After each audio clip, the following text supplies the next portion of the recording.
Morning everybody, movie review time, and it's a new one today. You get two for the price of one. Mary Queen of Scots and Stan and Ollie. What are they like?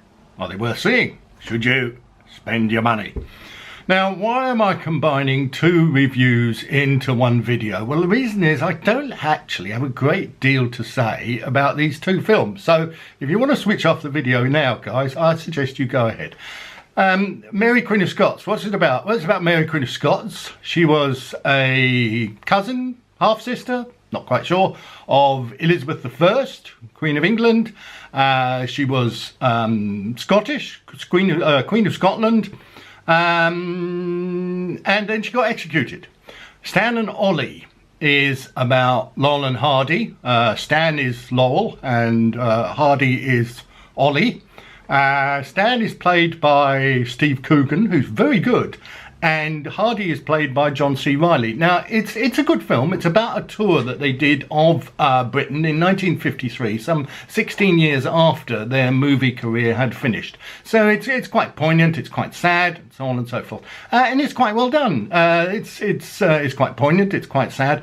If you don't know Laurel and Hardy's films, I don't see that you'd get anything out of this film.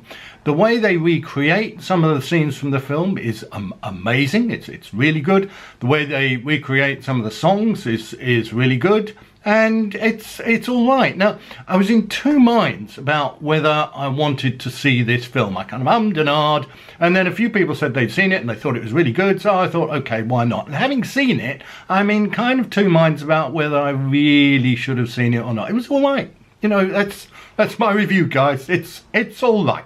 If you like Laurel and Hardy, go and see it.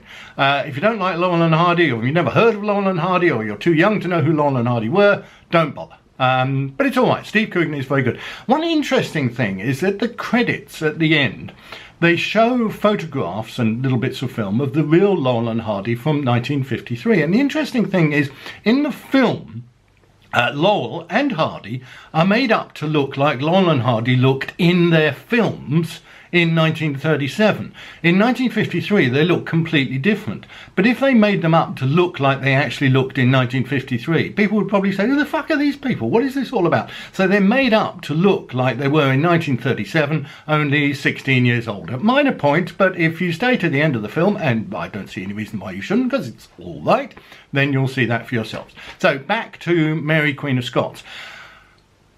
Again, it's all right. It's quite well done. It's interesting. I checked some various bits on Wikipedia. I'm not saying that Wikipedia is the source of all knowledge, but it's reasonably accurate, and the film seems to follow Wikipedia fairly well. Mary Queen of Scots is played by Saoirse Ronan. Never know how to say that. She's Irish, but she plays Mary Queen of Scots, with a very strong Scottish accent. Now, Mary Queen of Scots, the real one, not Saoirse Ronan, would not have had a Scottish accent because she spent most of her time in France. She would have come back to Scotland, she would have spoken mainly French, and she speaks a certain amount of French in the film. Quite good French, actually. But I don't see why she would have had a Scottish accent. Now, if she did, and they obviously gave her a Scottish accent, so you'd know that it's Mary Queen of Scots, Saoirse Ronan does a pretty good Scottish accent. Couple of scenes in the film you thought, is this in there because they're kind of being a bit politically correct, a bit kind of, you know, reflecting diversity? There are some scenes I'm not entirely sure about.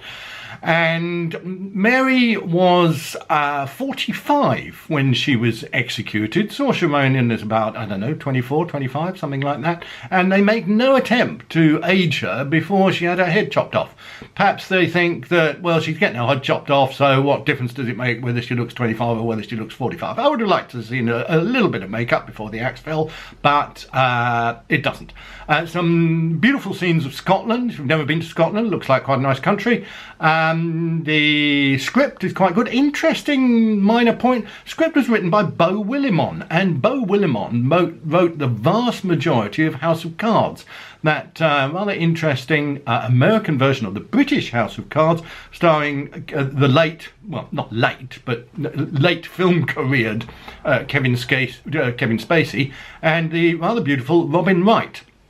There you are. Beau Willimon has gone from writing about the late, rather late Kevin Spacey and the beautiful Robin Wright to writing about Mary, Queen of Scots. And why not, indeed? Why not?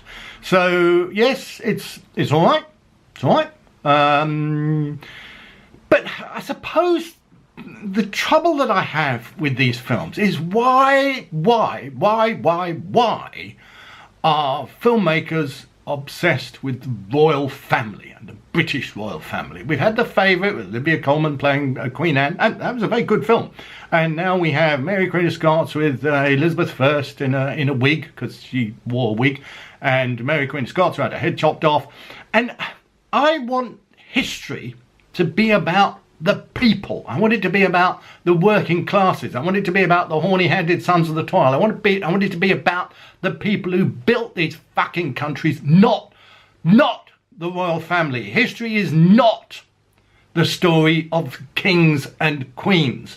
History should be about the people who made the country, not, oh, look at this thing happening in court, and oh, look at these funny goings on by the royal family, aren't they wonderful? Because we're still doing it. We're still obsessed with the royal family. When are we going to start concentrating on real matters, real issues, and get away with this obsession with royalty and an accident of birth?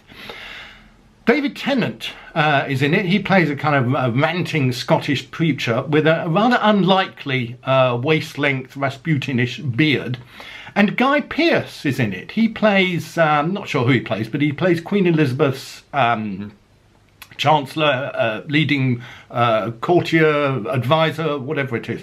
I said to my son, I couldn't quite work out what Guy Pearce was doing in this film. I mean, he's all right. It's kind of obviously Guy Pearce, but it's not a wonderful performance, not an amazing performance. He disguises his New Zealand or is it Australian accent fairly well, but not quite sure what he's doing in the film.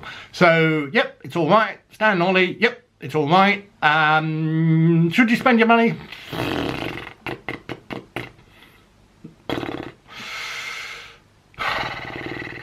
You know what we used to say about films sometimes, and this was before Netflix and all of that, we used to say wait till it comes out on video, and then we said wait until it comes out on DVD, and actually before that we said wait until it comes around as the Christmas film on Christmas Day, although that is now always Toy Story or Harry Potter or Finding Nemo or one of those other cartoons.